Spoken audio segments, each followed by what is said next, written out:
Carl here from Games, Brains and Head-Banging Life, gbhblofficial for short, and it's 31 days of Halloween. Taking the nostalgia goggles off and reliving childhood horror. Almost at the end here, and I promised this when I talked about Tales from the Dark Side of the movie. I said there was another anthology horror, and that's what we're looking at now. It is the cream of anthology horrors.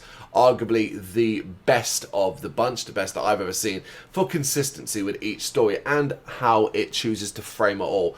I like the comic book style and the cut-betweens and the vivid colours and the actors and the characters. It is, of course, Creepshow. You've seen it, you know it, you love it. 5 stories? Is it 5 or 6 if you include the prologue? Maybe. All very different, all very unique, and all with varied results in regards to what I thought as a child and what I think now.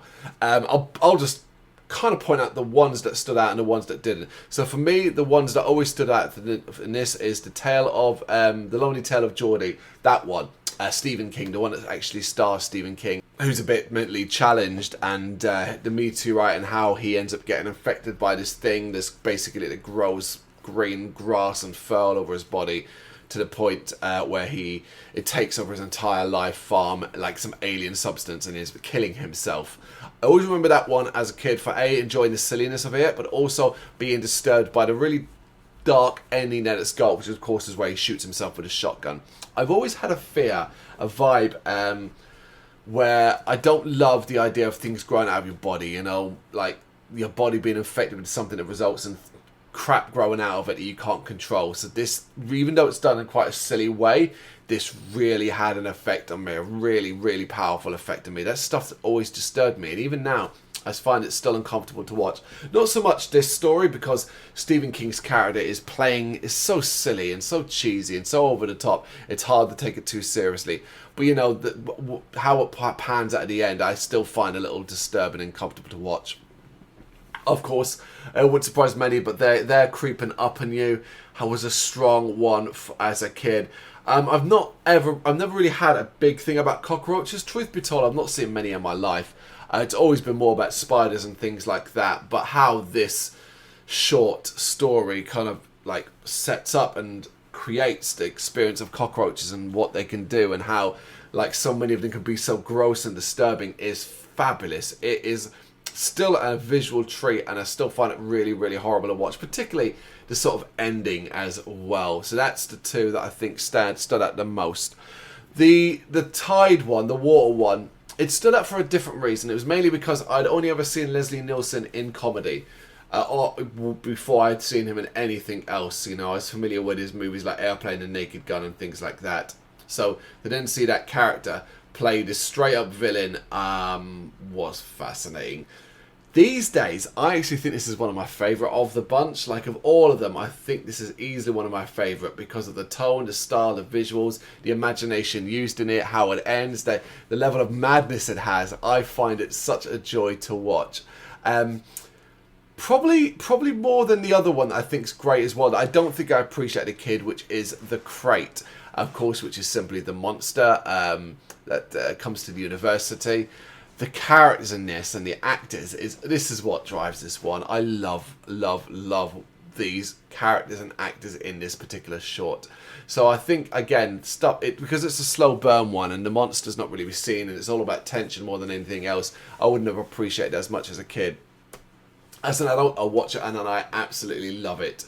And that brings me to Father's Day. This one I'm a little bit difficult to kind of talk about. Basically, as a kid, it never really left any impression at all.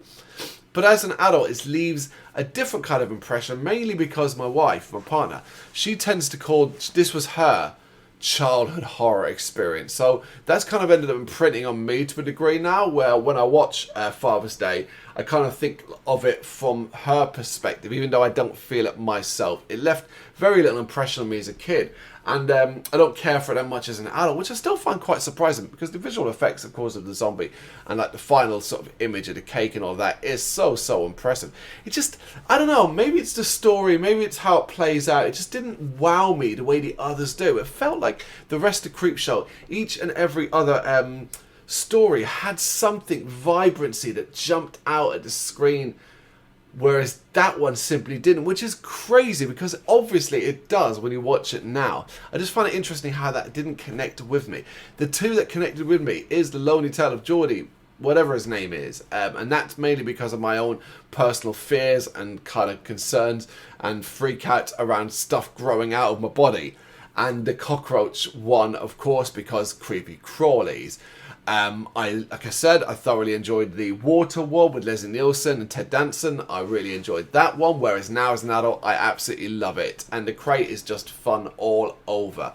But all of this together, when put into one film, creates a genuine anthology. Like I said at the start, I think is one of the best, consistently best, just for the overall quality of the writing, the acting, the visuals, everything about it. It holds up. It's a 1982 film and it looks like it could have been released a lot in any era and it would still work.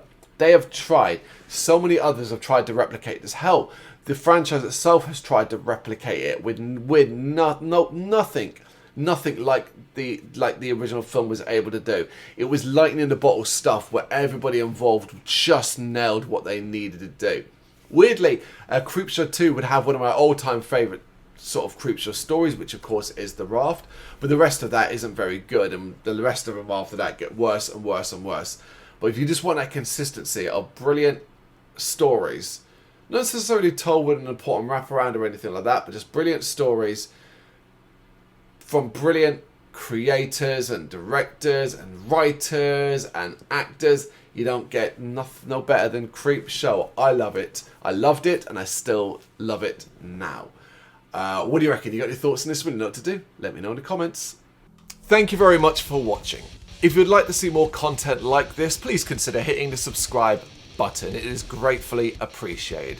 You can find us over at gbhbl.com, our full website where reviews, news and so much more goes up daily.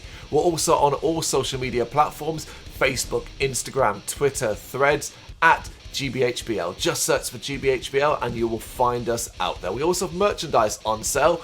You can access the shop via the website.